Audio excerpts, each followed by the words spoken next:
مرکز کی ادبی نشست جس کا نام احمد بلال آوان بزم ادب ہے، اس کی اس علمی اور تنقیدی نشست میں آپ سب کو خوش آمدید کرتا ہوں۔ ہمارے ہاں مختلف سطح پر کچھ علمی مجلسیں ہوتی ہیں، ایک کا نام حلقہ دانش ہے اور ایک کا نام بزم ادب ہے۔ ہر سیمسٹر کے لیے کوئی ایک موضوع چن لیا جاتا ہے اور اس پر اس موضوع کے اہم ترین ماہرین جو ہمیں میسر آ سکتے ہیں وہ اپنا اظہار رائے کرتے ہیں، اور یہ کئی برس سے بڑی کامیابی سے یہ سلسلہ جاری ہے۔ ہمارے بہت محترم رفیق کار تھے احمد بلال آوان، بزم ادب کو مستحکم کرنے میں اور اس کو تسلسل سے جاری رکھنے میں ان کی بڑی خدمات تھیں۔ پچھلے سال ان کا انتقال ہو گیا تو پھر بزم ادب کو ان کے نام سے منسوب کر دیا گیا ہے اور ہم ہر سیشن میں انہیں یاد بھی کرتے ہیں۔ اب کی دفعہ اس کا ایک بڑا ہی دلچسپ موضوع ہم نے چنا۔ کچھ عرصہ پہلے ایک ادبی منظر نامے پہ بہت بڑا اہم سوال تھا پاکستانی ادب، اور اس سے تھوڑا سا پہلے اسلامی ادب ہونا چاہیے نہیں ہونا چاہیے، اگر ہونا چاہیے تو اس کے کیا موضوعات ہو سکتے ہیں، اس کی ساخت کیسی ہونی چاہیے، اس کا اسلوب کیسا ہونا چاہیے اور اس کی ضرورت کیوں محسوس ہو رہی ہے، کیا ہم ادب کے ساتھ کوئی جغرافیائی ٹیگ لگا سکتے ہیں یا وہ محض سمجھنے کے لیے ہے، ایک جیسا ہی ادب ہے، وہ افریقہ میں ہو تو افریقی ادب ہے اور بنگلہ دیش میں ہو تو بنگلہ دیشی ادب وغیرہ وغیرہ اس نوعیت کے مباحث۔ یہ سوال بہت سنجیدگی سے اس لیے لے لیا گیا کہ اس کو شروع کرنے والے اردو ادب کے چند بڑے نام تھے، جن میں محمد حسن عسکری بطور خاص بہت اہم ہے، جن کی شخصیت کے کئی پہلو ہیں، لیکن ان کا تنقید کا پہلو اس کو وہ قانون میں شمار ہوتے ہیں اور بہت سنجیدہ قارئین ان سے استفادہ کرتے ہیں۔ تو چنانچہ اسی موضوع پر گفتگو کرنے کے لیے 4 مختلف ماہرین اور محققین اس سے پہلے یہاں آ چکے ہیں۔ انہوں نے اس کا پس منظر بھی بتایا اور وہ ضرورتیں بھی بتائیں جس کے لیے یہ سوال کھڑا ہے، اور کسی حد تک یہ بھی بتایا کہ ایسا ہو پایا یا نہیں ہو پایا۔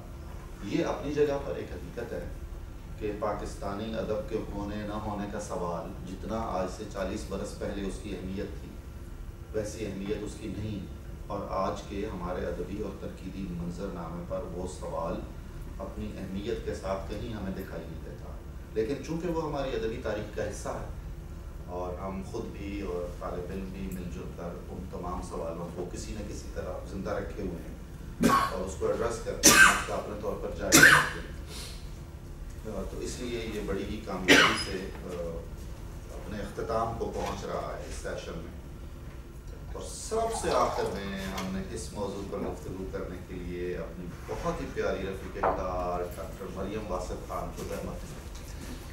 مریم لمس کے وہ چند اساتذہ جو بہت ڈیڈیکیٹڈ ہیں، جو بہت مقبول ہیں، جو بچوں کو بہت وقت دیتے ہیں، ان میں سے ہیں۔ اچھا، یہ بچوں کے علاوہ ہمیں بھی بہت وقت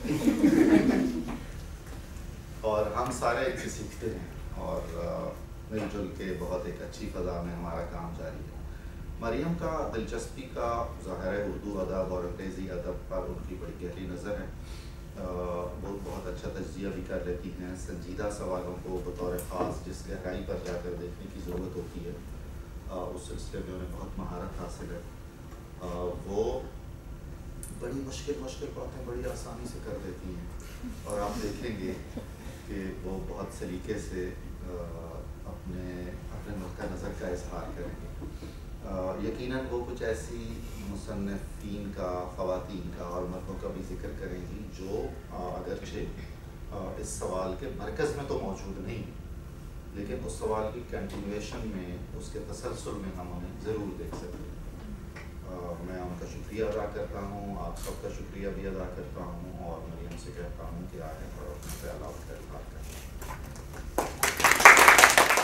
تھینک یو نظامی صاحب، بہت شکریہ، آپ نے بہت شرمندہ کر دیا، اور یہ سب باتیں شاید سچ نہ ہوں مگر تب بھی نظامی صاحب کا جو ہے ہم سمجھ لیتے ہیں کہ یہ سچ ہے۔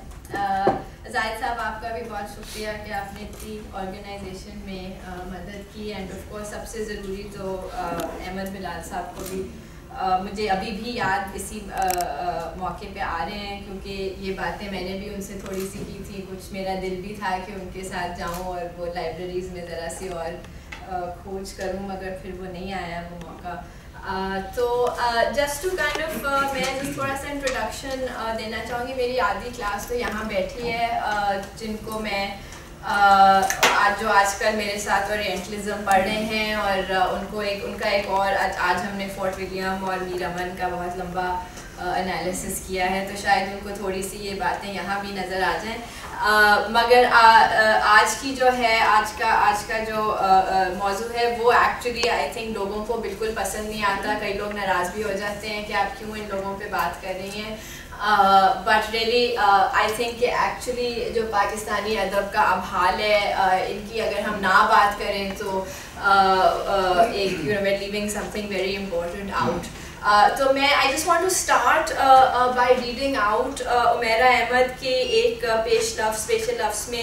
انہوں نے تھوڑا سا لکھا ہوا ہے ادب کے بارے میں، اور عمیرہ احمد آبویسلی سب اس کمرے میں جانتے بھی ہوں گے کہ وہ کون ہے، یا ان کے ڈرامے دیکھے ہوں گے، یا ان کی ناولس پڑھی ہوں گی، یا کہیں نہ کہیں یا ان کو اور کہیں کی اخبار میں انٹرویو دیکھ لیا ہوگا. تو یہ ان کی شارٹ سٹوریز کی کلیکشن ہے، جہاں انہوں نے ایک بڑا ایک ایجنڈا، ایک مینیفیسٹو ہم کہہ سکتے ہیں پیش کیا ہے، جہاں وہ کہتی ہیں کہ ادب اور اس کے متعلقہ لوگوں نے ہمیں، اور جب وہ ہمیں بات کر رہی ہیں وہ پاپولر رائٹرز کے لحاظ سے بات کر رہی ہیں، ہمیں اپنی صفوں سے نکال کر ہمارے لیے بڑی آسانیاں پیدا کر دیں. اس نے ہمیں عام لوگوں کے قریب کر دیا. مجھے یہ کہنے دیجئے کہ عام آدمی آج مجھے اور میرے جیسے رائٹرز کی تحریروں کو پڑھنا اور انہی کے کرداروں کے ساتھ کو خود ریلیٹ پڑھتا ہے اور انہی کے ساتھ ریلیٹ کرتا ہے. وہ ہماری تحریروں سے سیکھتا ہے، وہ ہماری تحریروں سے بدلتا ہے. اس کے ہونٹوں پر نمودار ہونے والی مسکراہٹ پاپولر فکشن لکھنے والوں کی مرہون منت ہوتی ہے، اور اس کی آنکھوں سے چھلکنے والی نمی کا باعث بھی یہی تحریریں ہوئی ہیں. تو وہ ایسے شروع کرتی ہیں. پھر اس کے بعد وہ یہ بھی کہتی ہیں کہ مجھے یہ بھی کہنے دیں کہ قوموں کی تاریخ کے نازک اور مشکل مراحل میں اگر ادبی تخلیقات مشعل راہ ثابت ہوتی ہیں تو 21ویں صدی کے پاکستان میں یہ کردار پاپولر فکشن لکھنے والوں کی تحریریں ادا کریں گی، ادیبوں کی تخلیقات نہیں. تو یہ میرے خیال سے ایک ایک بہت ہی ضروری انہوں نے بات کی، اور بالکل پاکستانی ادب ایک سوال تاریخ اور مباحث کو بالکل انہوں نے جواب ان سم سینس دیا ہوا ہے. آبویسلی ان کا رسپانس ہم امیجن ہی کر سکتے ہیں کہ یہ ایکچولی کسی سے بات کر تو نہیں ہے. تو جو میں آج آپ سے یہ شیئر کروں گی، it's a very small part of long book chapter جس میں میں نے عمیرہ احمد، فرحت اشتیاق، ہاشم ندیم تو نہیں مگر نمرہ احمد اور بشریٰ رحمان کو بہت کلوزلی پڑھا ہے. اور ان کی ریلی ایک ٹیلیالوجی، ان کو I have traced them really as part of a longer tradition of جو ہم کہہ سکتے ہیں اردو کی انوینشن آنورڈ، جو فورٹ ولیم میں اردو کے ساتھ ہوتا ہے، اس مومنٹ آنورڈ سے یہ ایلیمنٹس اردو میں پریزنٹ ہیں. یہ جو ایک مسلمانیت جو اردو میں پریزنٹ ہے، وہ آج میری کلاس نے ایکچولی یہی کام باب و بہار کے ساتھ کیا ہے. مگر یہ ایک لمبا پروسیس ہے جو ریفارم 1857 میں بھی تھوڑا سا اس میں ایک اور آلٹریشن، ایک اور موو آتا ہے. پھر آبویسلی اس کے بعد نسیم حجازی وغیرہ جو پارٹیشن سے پہلے ذرا جو کنٹینیویشن ہے ریفارمسٹ موومنٹ کی، جس کو ہم کہہ سکتے ہیں، وہاں آتا ہے. اور یہ ریلی اپنی ایک کہہ سکتے ہیں اپنی بلوم میں یا اپنی اس کی requires heightened nature with Umera Ahmed in the 21st century. تو یہ actually the point that I want to make today is really کہ یہ کوئی ہسٹوریکل نہیں ہے. عمیرہ احمد اور نمرہ احمد اور بشریٰ رحمان، یہ actually they are part of a much longer process and a long history of